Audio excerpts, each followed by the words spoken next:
All right, guys, so I got a lot of updates that I want to get to here on Israel, Gaza, and the West Bank, but real quick, before we jump into it, I never do this kind of thing, but I probably should more so. At this point on my channel, every single video that I post that has anything to do with Israel is getting at least somewhat demonetized and deranked in the algorithm. So you guys have been giving me an incredible amount of support over the last number of months. If you have time to just like, comment, subscribe, do all of that good stuff, greatly helps in trying to get this kind of content out to a wider audience so that this kind of a story doesn't get pushed to the back burner and it doesn't become something that people can just ignore or forget about. So with that being said, let's go ahead and jump into it. So as we speak, Israel is continuing with this massive invasion of the West Bank that has been illegally occupied by Israel for decades and decades at this point. So here we have a little bit of video from Breakthrough News showing some VO of Israeli soldiers who are, obviously detaining a mass amount of people. You'll see here in this video that they are detaining. They point out here that the Israeli occupation forces have besieged 4 hospitals in Jenin, Tulkarem, and Tubas, and has detained medical staff and obstructed health services. We'll get to more of that here in a minute, but this is something that they have been doing in Gaza. It's something obviously now that they're doing at an escalated scale in the West Bank. These look like MSF employees, Doctors Without Borders to me. I don't know if that's their specific uniform. That's just what I would attribute it to, but either way, these are healthcare professionals that you see here in the West Bank who are being detained by the IDF. So they also go on later in this video here to point out that there have been Palestinian resistance forces that have been fighting against this occupation invasion here. But I want you guys to keep in mind, why does this resistance exist in the first place, right? You don't have to agree with Hamas. You don't have to agree with the PIJ. You don't have to agree on a moral level or an ideological level with any of these groups that are fighting against the IDF. But you do have to recognize the reason that they exist in the first place, right? Now, the reason I say that's important is because the IDF is claiming that this invasion into the West Bank is a self-defense measure, right? Same thing they've claimed in Gaza, even though they've attacked hospitals, schools, churches, mosques, refugee camps, UN shelters, aid workers, journalists, everything you could possibly imagine. They still claim that it is in an effort of self-defense, right?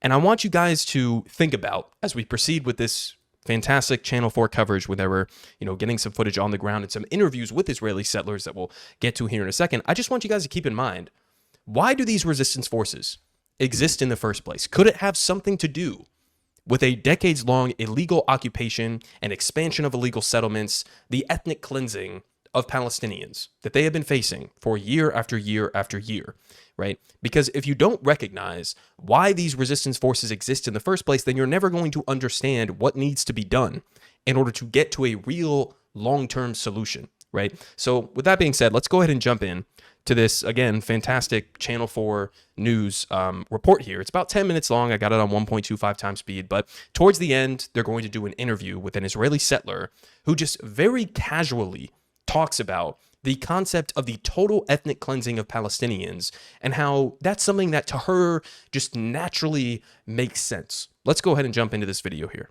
Welcome to the occupied West Bank. We're in the Palestinian village of Beita. The tear gas has begun unusually early today. These scenes have become a weekly ritual. Palestinians holding a small demonstration after Friday prayers. Israeli soldiers firing tear gas down at them. Palestinians have been protesting like this for years and years, but if anything, the situation for them on the ground is only getting more and more difficult. The Israeli army becoming more and more uncompromising, particularly since October the 7th. At times, the Israelis shoot live bullets. More than a dozen people have been killed around Beita in the past few years, since demonstrations against a new nearby Israeli settlement began. And the settlers here, they stole our land. And every Friday, we come here just to pray, peacefully. But they don't want even this. They don't want this. They shoot us, as you know, as you see. We leave Beita and head to the settlement they're protesting against. The International Court of Justice has said that all Israeli settlements in the occupied West Bank should be dismantled. If anything, they're actually expanding more rapidly than ever before. We're on our way now. And that's an important thing to recognize as well, is that as the US government, the US State Department, has for decades at this point. I mean, Republican president, Democrat president, it doesn't matter. Their position has been, we are in support of a two-state solution. Now, ask yourselves, how in the fuck is a two-state solution possible if Israel continues to expand settlements, illegal settlements under international law, into Palestinian territory? Territory that in a hypothetical two-state solution would be given to Palestinians. There are hundreds of thousands of illegal Israeli settlers in the West Bank right now. How exactly is expanding those settlements and fracturing Palestinians into 1,000 different enclaves or Bantustans or whatever you want to call them, how is that working towards a two-state solution? I've heard people like Antony Blinken be asked about this because remember, just a couple of months ago, he went on a trip to Israel, and while he was in Israel, as a double slap in the face to the U.S. government, who apparently is just Israel's bitch in this equation, while he was on that trip, they expanded these Israeli settlements in the West Bank. And his response to that was, well, anybody who's doing anything that could be unproductive towards a future potential solution, then we're not in favor of that, right? So just notice, I want you guys to notice that when the U.S. talks about a potential future peace deal, when they talk about a two-state solution, to me at least it seems like a lot of this is just a distraction. It is a delay tactic in order to give Israel continued time to expand these settlements and to make a two-state solution impossible. Even right now, you could say it's already impossible. And then what we should be working towards is a one-state solution with full democratic and civil rights for everybody in the region, regardless of whether you are Muslim, you are Jewish, you are Christian, regardless of what your race, your ethnicity, your background is. That's, to me at least at this point, the only potential solution that's on the table outside of the full-blown ethnic cleansing of Palestinians, right?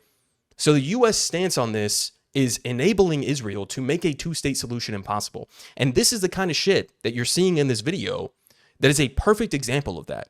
Now let's continue. Now to Eviatar, which is one of the newest ones. Named after a settler killed by Palestinians nearby, Eviatar was founded by ultra-hardline activists who see themselves as pioneers on land promised to them by God.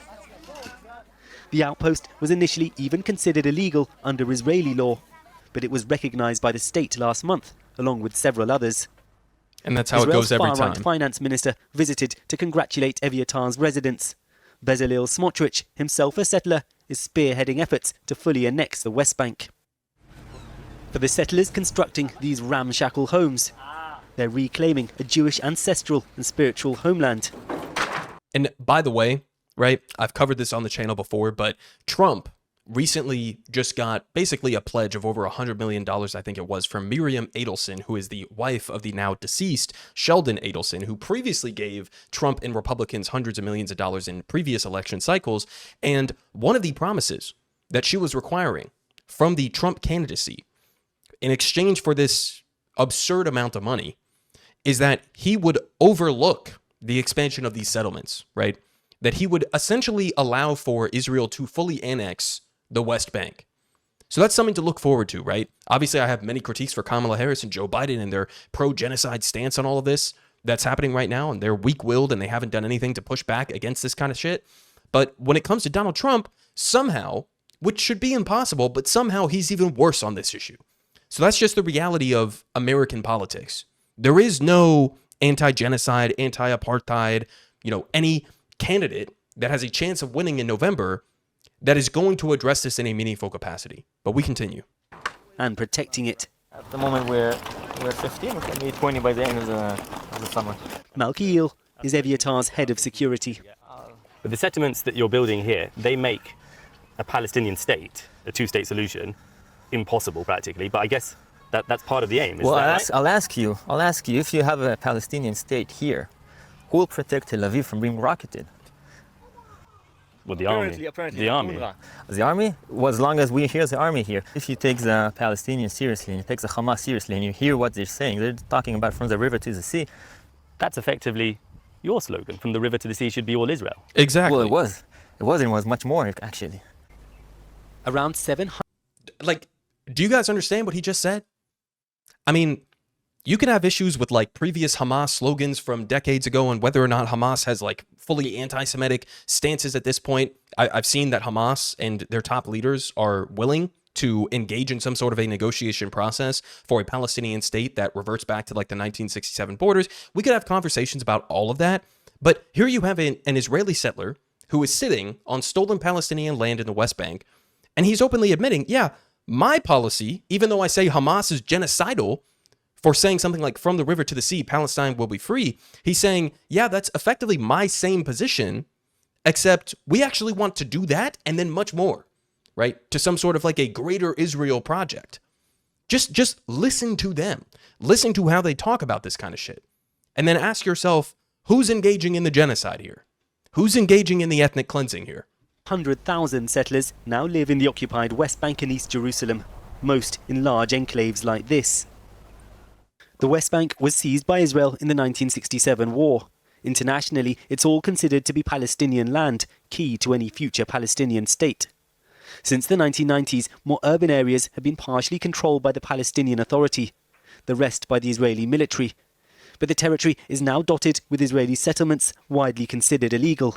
And over the past 2 years, under Israel's current hardline government, they've seen unprecedented growth. Emboldened by allies in the heart of Israel's government, violence by settlers targeting Palestinians has been rising sharply. This was an attack earlier this month where homes and cars were set alight and one man killed. This is terrorism. That's what you call that. The settlers see themselves as the victims. Stabbing and shooting attacks by Palestinians had been growing more frequent even before October the 7th. And with the occupation entrenched and deadly Israeli army raids ramping up, grassroots support in the West Bank for Hamas is soaring. There's no other rhetoric or discourse coming either from Israel, from the US, from the UK, from Europe, that will actually push a solution to the conflict here. So at the end, even if you're not radical or you're moderate, resistance comes as that solution. And that's why Hamas now has a lot of popularity in the West Bank. And the growing support for Hamas, Israelis would see that as a major security concern. Again, that's the problem with Israel, is that it creates a problem and then accuses you of supporting Hamas. Hamas is just a new variant of an old tradition in Palestine. How do we solve the problem of losing our land? How do we solve the problem of military occupation? Yeah, and I mean, that shouldn't really be a surprise to anybody, right? When you make, peaceful protest, when you make peaceful avenues impossible to a long-term peace, then of course you are going to have an increase in support for hardline militant groups. Of course. This has happened over and over and over again throughout human history. This should be no surprise to anybody. But in some sense, what Benjamin Netanyahu wants, what a large portion of the Israeli government wants, is they want those hardliners to be in place. They wanted groups like Hamas to be in charge of Gaza because it was a part of a divide and conquer strategy. They want to be able to look at a place like Gaza and say, well, we can't possibly have any sort of peace negotiations with them for any long-term solution because, look, they're hardline radicals. They're militants, right? They're trying to attack us. That's exactly the situation that they want because they understand that they are the superior military power, that they are backed up by the most powerful military and government on the face of the planet, the United States of America, my home country. And so they know that they, using that as a justification, have a free pass to continue with the expansion of the settlements, to continue with the terrorist attacks, to continue with the violence and the ethnic cleansing directed against Palestinians. But they continue. 1,000 Israeli settlers once occupied parts of Gaza. But to their fury, they were forced out by their own army close to 2 decades ago as it withdrew from the territory. Now some see the current war as a chance to finally move back. We're in a small tent site not far from the border with Gaza. It might look like a bohemian summer camp, complete with family-friendly activities. But this is an unabashed radical fringe, backed ideologically by senior far-right members of government, that believes Gaza is Jewish land. On Yosef's neck, a tattoo of a banned extremist group. For him, the death and destruction wrought in Gaza represents an opportunity to take it over. אני ישנתי בלילה בלי סק"ש ולא בתוך אוהל. תנאי שטח. אנחנו מבינים שעם כל החום והזבובים והכל, כשניכנס לעזה, בעזרת השם, יהיה הרבה יותר קשה מבחינת תנאי השטח. אז פה זה רק הכנה קטנה. In the camp, the orange color of the movement flies high. Some soldiers fighting in Gaza have posted photos online with the flag too, though Israel's leadership insists there's no prospect of re-establishing the settlements. Ariel believes it will happen and hopes to be amongst the first to move to Gaza. She came to Israel 7 years ago from Texas. The idea of you coming from America to here, settling in potentially in Gaza, kicking Palestinians out, a lot of people would see that as settler colonialism. It's not really colonialism, it's a return. My grandparents were kicked out of Israel by Arabs who were trying to establish a Palestinian state, and they had to leave for their survival, and I'm just coming back and fulfilling their dream. That would be the first thing. The second thing is, I think that, and I know this is a minority view, I think colonialism gets a bad rap. Like, genocide is bad, but colonizing places that are genocidal and they have bad ideology, it's good to come in and correct their views. What do you think should happen to the people who... Holy shit. I mean, listen, guys, this is why I so frequently show you directly what are they talking about in mainstream Israeli media. What are the IDF soldiers on the ground in Gaza? What are they saying? What are some of the leaders of these illegal settlement movements? What are they saying? Is because you can do coverage through the filter of US mainstream media, and you'll probably end up with a warped view of it. If you go directly to the source and just listen to what these people are saying, then you'll get a better understanding of exactly what their goals are. She just said colonialism gets a bad rap. What the fuck? Is this the 1700s? What are we talking about? What are we talking about? Colonialism gets a bad rap because Palestinian people are inherently evil and they have a bad ideology, and we need to go in and civilize these savage Arabs. That's the essence of what this Texan, somebody from the United States, somebody from Texas, who has gone over to this region and is planning to settle via ethnic cleansing Palestinian land, this is what she's saying. Colonialism gets a bad rap. What are you, Winston Churchill? What the fuck are we talking about here? It's completely insane. But this is the kind of shit that, if you notice, she's very casual about. This is what she thinks should be normalized within Israel. And to a large extent, unfortunately, it is. But they continue. We're already in Gaza. So I think that there's a couple of possibilities. The one that I think is the most realistic is we got to ask other countries for help. I know that Spain was willing to take a couple of million. I know Russia said they would take a couple of thousand. To a lot of people, that would sound like you're advocating for ethnic cleansing. Yeah. Yep. And don't think so, because Palestinian isn't an ethnicity, it's an ideology, and it's an ideology that says that they want Jews dead, and so we want them as far away from Jews as possible. What are we doing? What are we doing here, guys? Palestinian is not an ethnicity. It's not an ethnicity. It's an ideology that wants Jews dead. It's genuinely hard to even respond to videos like this because somebody like this has gone so far off the deep end that I don't think that they're recoverable at this point. This is somebody who is in essentially a Zionist cult. This is somebody who has been so successfully, put in a position to dehumanize Palestinians, to dehumanize Muslims and Arabs, that in her mind, she's sitting here smiling. And she does not even register the concept that Palestinians are human beings with families that have lived here for century after century after century, in large part have lived in harmony with many Jewish people, with many Christian people, with rare issues, right? But she sits here and she smiles and talks about, well, we need to get the help of other countries so that they'll take in the Palestinian population, because Palestinian is not an ethnicity. It's an ideology that hates Jewish people. And so we want them as far away from here as possible.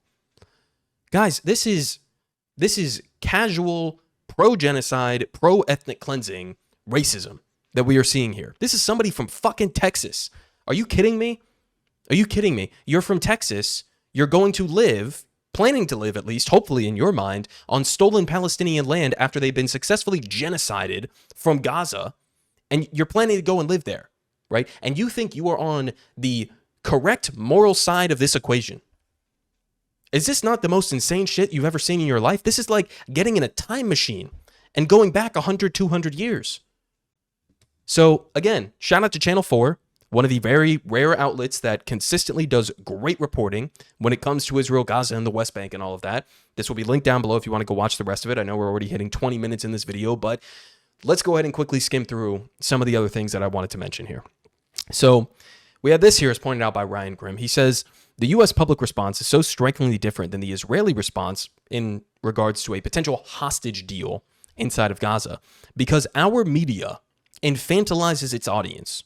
Americans are rarely told that Netanyahu keeps rejecting hostage deals on offer. So, of course, they don't blame Netanyahu for the way, or Netanyahu the way people who know the truth do, right?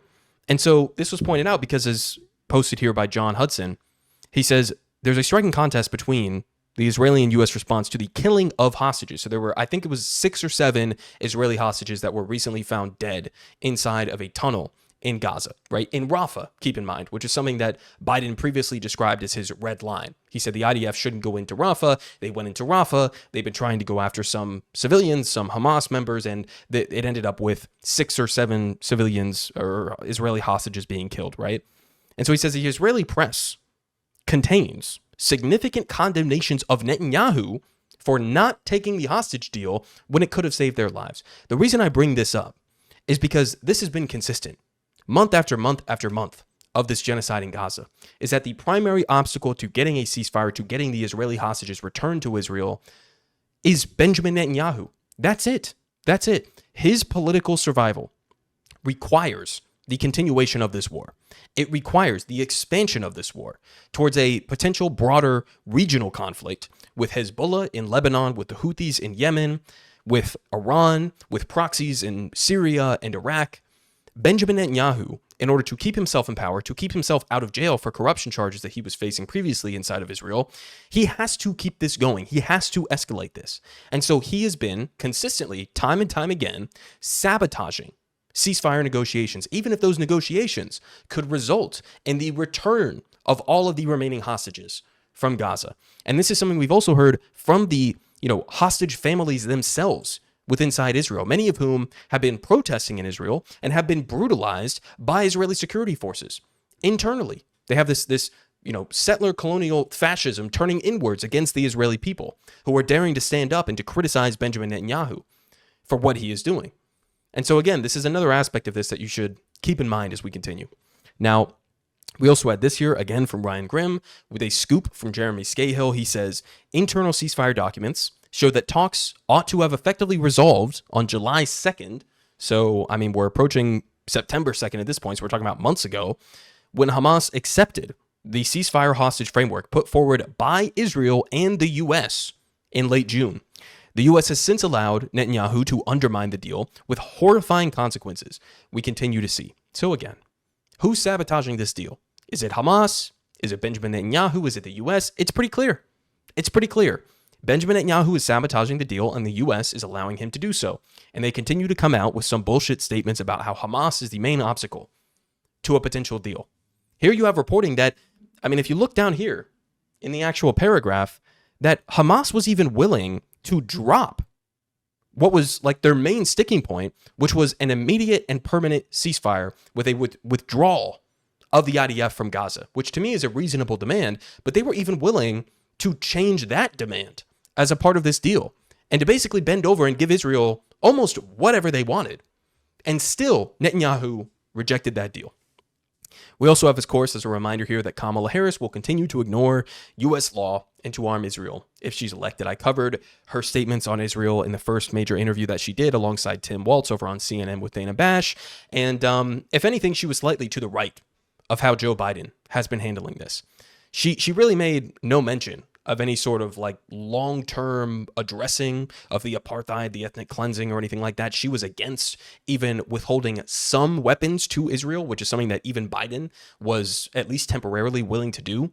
So her response on this has been abysmal. I know there are some people who are hopeful that maybe she would have a break from the Biden administration, that she would handle this slightly differently. Even myself, I would say she's not as ideologically committed to Zionism, to Israel, as Joe Biden is. But she's clearly politically calculated, and she believes, I think falsely or wrongly, that this is what she needs to do to get elected. And so she's totally willing to sell Palestinians down the river, to commit to a continued arming and funding of this genocide, a continued arming and funding of this ongoing expansion of settlements and the ethnic cleansing of Palestinians in the West Bank. This is who Kamala Harris is. She's making this explicitly clear. She's making it explicitly clear, guys. Now, we also had this, again, as a reminder. So in regards to those hostages that were found dead inside of Rafah, a place that Biden previously said that Israel should have never gone into, but this was her response. I mean, as pointed out by John Hudson again, in her statement on the death of Hirsch Goldberg Polin, one of the hostages, Kamala makes no mention of a ceasefire hostage deal in Gaza, the all-consuming cause of Hirsch's parents, right? So one of the hostages who was found dead, her parents are trying to get some sort of a deal done. And Kamala Harris's response to one of these hostages being found dead, she doesn't even mention a ceasefire deal. She says that Hamas is evil, must be eliminated, and cannot control Gaza. Did Benjamin Netanyahu write this for you? I mean, what kind of a response? This is not even something that IDF officials or U.S. officials believe can happen. Israel was never and is never going to militarily eliminate Hamas. That was never even on the table. We've known this for months and months and months. This is not something that's going to happen. They'll continue to destroy civilian life and infrastructure inside of Gaza. Sure, they can continue to do that while also accidentally killing many of their hostages that we've covered that they've done repeatedly on several different occasions. They'll continue to do that. But if your main concern is to get the Israeli hostages back to Israel, well, then calling for the total elimination of Hamas until they can no longer remain in any sort of control of Gaza, that's not going to get the hostages returned. You know what would? An actual ceasefire deal. And you know what would need to happen in order to get that ceasefire deal? You would need to be willing to withhold weapons to Israel, which you are not. So it's hard to take any of this seriously at this point. We continue because Ryan Grimm also posted some footage here that I'll just sort of skim through of some of these journalists who are covering this invasion into the West Bank. And they made themselves clear. I mean, I don't know how much, you're looking at this video here. You can see them all clearly in press vests, in press helmets, with cameras, equipment, microphones, all of that. And they tried to make themselves clear to the invasion forces, saying, we are press, we want to pass. And Israeli soldiers responded by shooting at them. They shot at them. Now, keep in mind, this is in Jenin, right? As Ryan says, which is the exact place where Shireen Abu Akleh, a Palestinian-American journalist who was assassinated in broad daylight by the IDF, this is exactly where that happened. And now they are again shooting at journalists. This has been inside, in terms of Gaza, one of, if not the single deadliest, wars or conflicts, if you want to call it that, in modern history for journalists. We also have video here of the Israeli army's D9 bulldozers, which are predictably going around and just digging up the roads in the West Bank in Jenin. Now, I don't know. You guys tell me. Is there a military purpose for just like the wanton destruction of roads? Is this something that makes sense for a military purpose? Was there a Hamas militant hiding underneath the asphalt here that this bulldozer was going to plow through? Is that what we're talking about? What exactly is the explanation for stuff like this? This is what they do. They go in. The purpose is to make life impossible for Palestinians. That's the purpose. Now we continue with another example of that. Here we have the IDF with, another, engineering vehicle, right? That is just flattening a building to the ground. It looks like the building was already largely destroyed before this from bombings or from whatever the case may be. This is in Gaza, not in the West Bank. But I mean, what are you supposed to respond to this with, guys? I've shown you the videos of the controlled demolitions of university buildings, of residential buildings. It's just wanton destruction because they can. This is how you end up with a vast majority of housing inside of Gaza being destroyed. It's not by accident. It's not because it was some immediate military threat and there was some Hamas militants here and this vehicle was taking them out. That's not what this is. This is a place that clearly has already been destroyed. There's nobody in this building, as far as I'm aware. And you're just destroying it because you can. Now, we also have here, it's pointed out by Asal Rod and MSF, Doctors Without Borders. They said, the scale and intensity of Israel's 4-day incursion into Jenin is very alarming. Israeli forces keep obstructing access to healthcare facilities, blocking and even targeting ambulances, and delaying people's access to care. So there you have Doctors Without Borders saying that the Israeli security forces are targeting ambulances and delaying access to healthcare as they invade the West Bank. Not Gaza, not in a fight with Hamas, but in the occupied West Bank. We also had another, again, example of listen to what they say in Israel in Hebrew.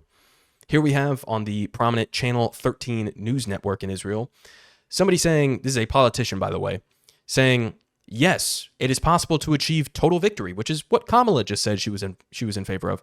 He says there's a finite amount of people in Gaza. I don't know. You guys tell me. What do you think their goal is? There's a finite amount of people in Gaza.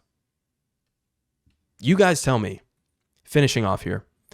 We also had, again, a recent strike, once again, on an aid convoy inside of Gaza.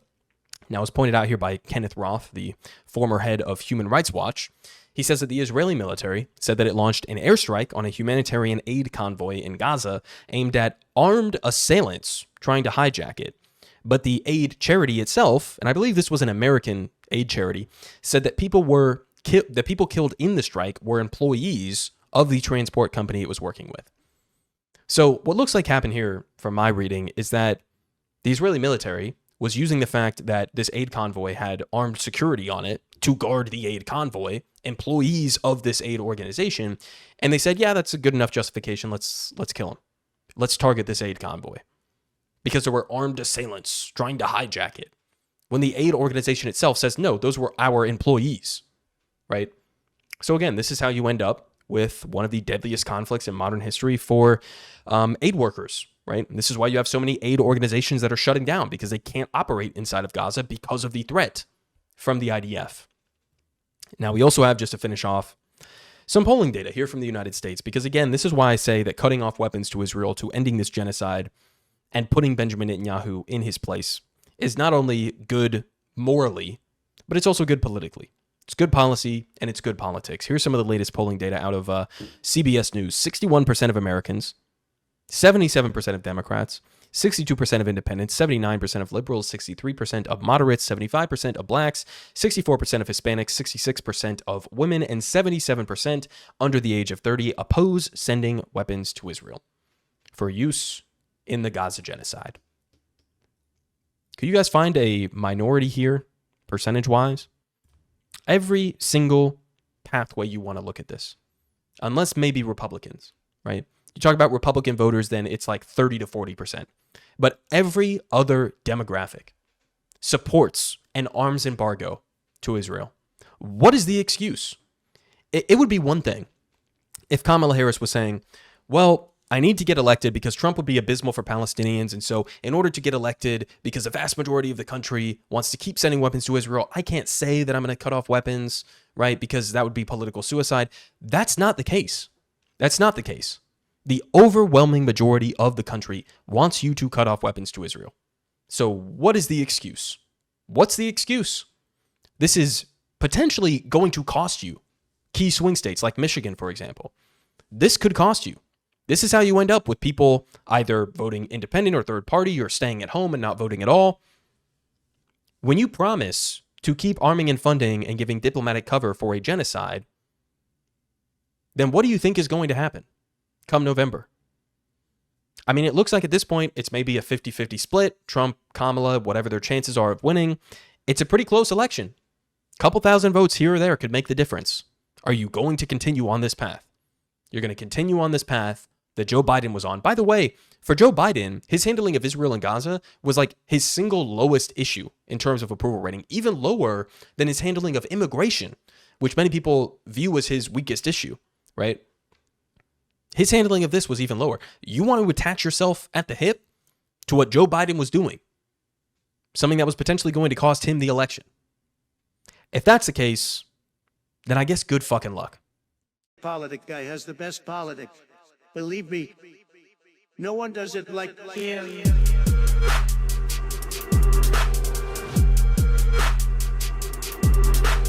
Believe me, everyone is saying